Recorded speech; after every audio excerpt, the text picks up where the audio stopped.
ॐ ॐ सहना भवतु सहनौ भुनक्तु सवीर्यं करवावहि तेजस्विनावदितमस्तु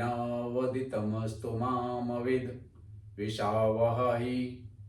ओम शांति शांति शांति। आज हम श्रीमद् भगवद गीता अध्याय 8 शुरू करेंगे। अध्याय 8 ब्रह्म अक्षर योग।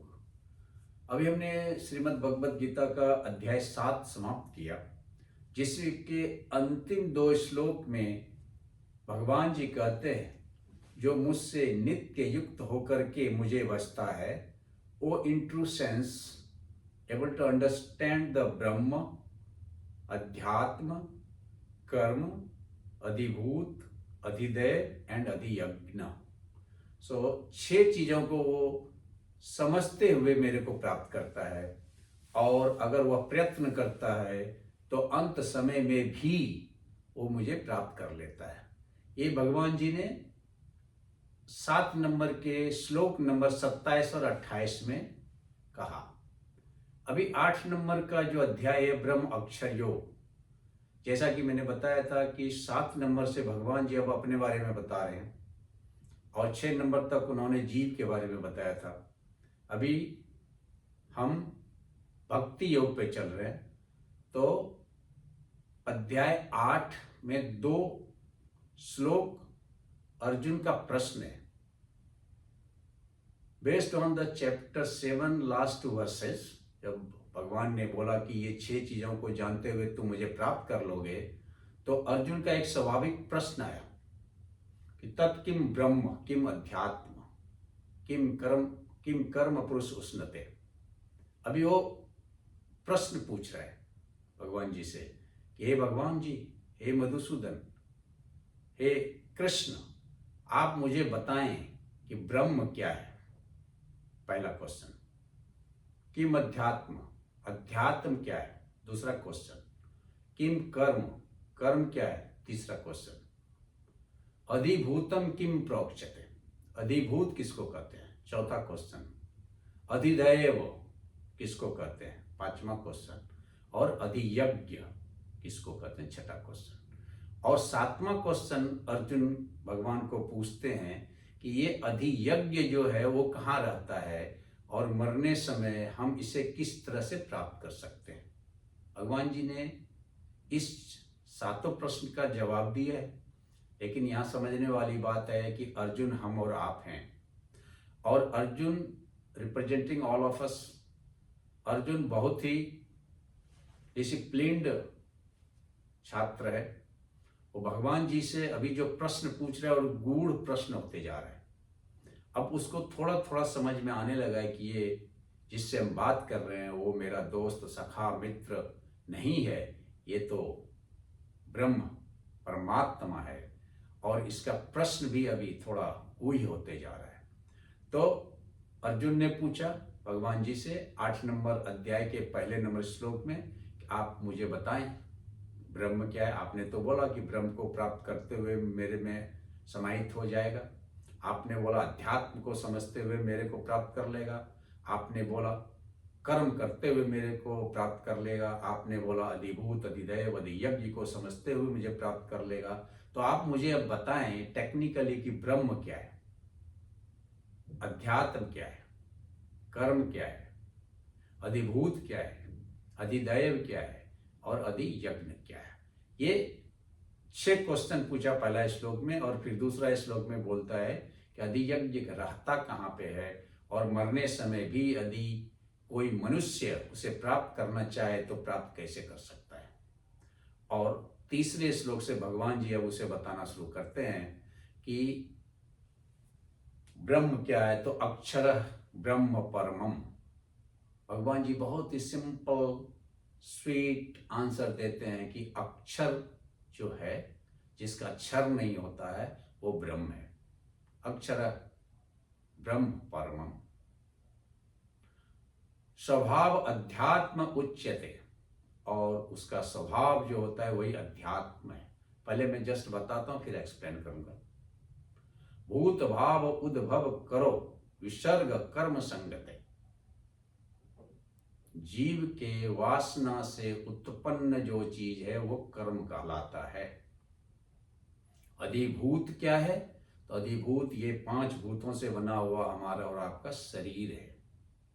अधियज्ञ क्या है? इस अधिभूत में बैठा हुआ वो अक्षर, परम ब्रह्म, परमात्मा, आत्मा, जो भी आप कह लें, प्रभु, वो अधियज्ञ है। और अधिदैव क्या है? उस आत्मा और इस शरीर के मेल से जो जीव का निर्माण हुआ वो अधिदैव है। तो भगवान जी ने बहुत ही सिंपल सपाट शब्दों में इसका जवाब दिया।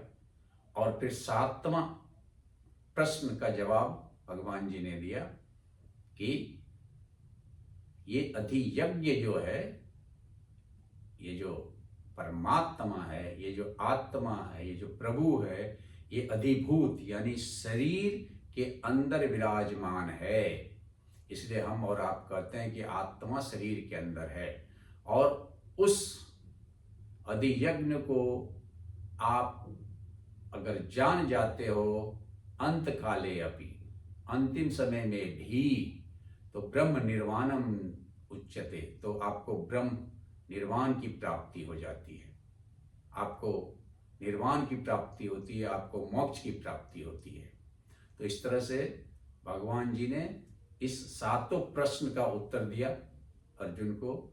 और भगवान जी आगे बोलते हैं, तस्मात् सर्वेषु कालेषु मम अनुसर युद्धस्य मय अर्पित मनोबुद्धि माम एषस्य असंशयः। बहुत ही इंपॉर्टेंट वर्ष है ये, जिसमें कि भगवान जी बोलते हैं कि मुझे हर समय, हर काल में, हर स्थिति में, हर परिस्थिति में मुझे भजो।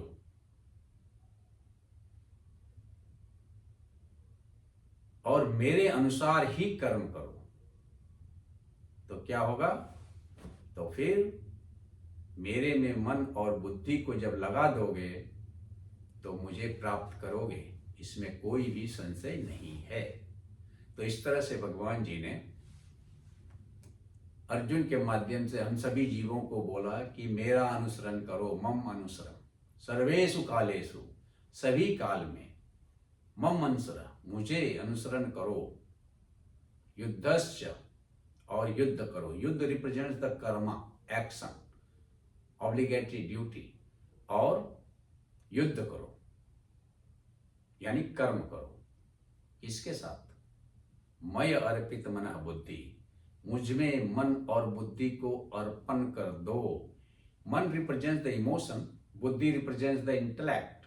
सो intellect makes you egoistic, emotional makes you the dormant.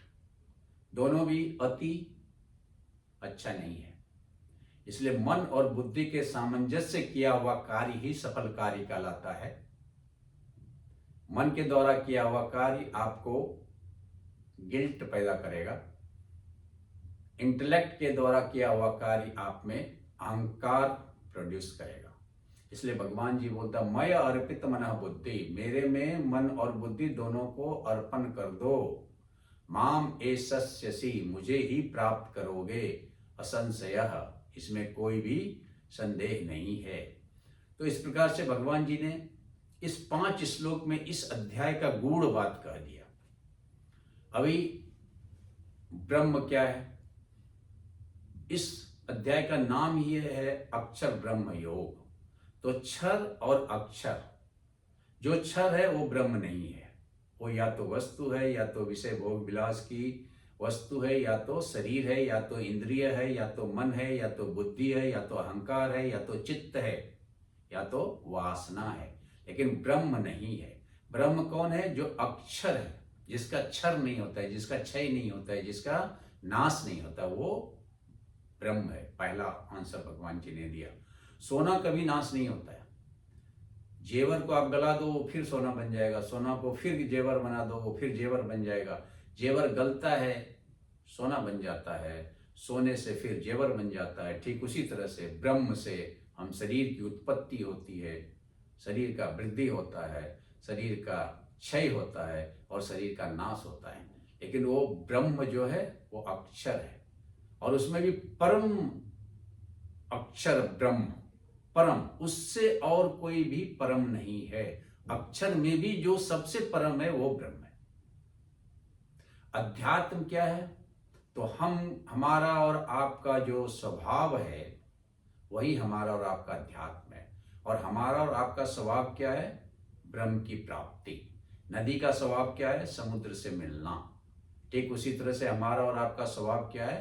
ब्रह्म को प्राप्त करना, अथवा तो ब्रह्म की स्थिति को प्राप्त करना। तो स्वभाव का यहाँ मतलब, अध्यात्म का यहाँ मतलब हो गया आपका और हमारा वह स्वभाव जो हमें और आपको प्रभु की ओर लेके जाता है, प्रभु से नजदीक करता है, प्रभु के समान बनाता है। तीसरा कर्म क्या है? तो कर्म का जो क्रोनोलॉजी है, ध्यायते विषयान पुंस संगतेषु उपजायते संगात संजायते कामा कामात क्रोध अभिजायते। अध्याय 2 में 62 और 63 श्लोक में बोला है कि जिस विषय को आप बार बार ध्यान लगाते हो, यानी जिसके मूल बिंदु में वासना है, तो वासना से फिर क्या होगा? इच्छा उत्पन्न होगा, डिजायर उत्पन्न होगा, और वो डिजायर फिर क्या करेगा? कर्म की उत्पत्ति करेगा। तो कर्म करने के बाद फिर आपको वासना आएगी, यानी कि डिजायर आएगा, इच्छा होगा, और फिर आप कर्म करोगे। यह एक जो सर्कल है, यह एक सर्कल है। कर्म कैसे उत्पन्न होता है? तो भूत भाव उद्भव करो विसर्ग कर्म संजिता, यानी कि हम और आप भूत यानी कि जीव के वासना से उत्पन्न विचार और विचार से उत्पन्न आसक्ति ही कर्म का जन्मदाता है। तो मूल बात में अगर करें तो कर्म का जन्म कहाँ से होता है? वासना से होता है। वासना ही कर्म का कारण है, प्रभु नहीं है। जिस दिन हमारा वासना खत्म हो जाएगी, 25,000 घोड़े भी हमसे कर्म नहीं करा सकते। और फिर भगवान जी ने बोला, जीव अधिभूत, ये 5 भूतों का शरीर जो है ये अधिभूत है, इसमें बसने, ये मंदिर है, और इसमें बसने वाला अधियज्ञ जो है वो ब्रह्म, वो आत्मा, वो परमात्मा, वो प्रभु है। जैसे मंदिर में प्रभु विराजमान होता है, और ये शरीर और ये आत्मा मिलकर के हम जीव का निर्माण करते हैं। इसलिए भगवान जी बोलते हैं हमेशा मेरा अनुसरण करो, मेरे अनुसार कर्म करो, मेरे में मन और बुद्धि को लगाओ, तुम मुझे प्राप्त कर जाओगे। तो आज ये 5 श्लोक के साथ हम विराम लेते हैं, और फिर अगले सत्र में ओम ओम ब्रह्म अर्पणम ब्रह्म हवि ब्रह्म अग्नौ ब्रह्म नाहुतम ब्रह्म एव तेन गंतव्यम ब्रह्म कर्म समाधिनः।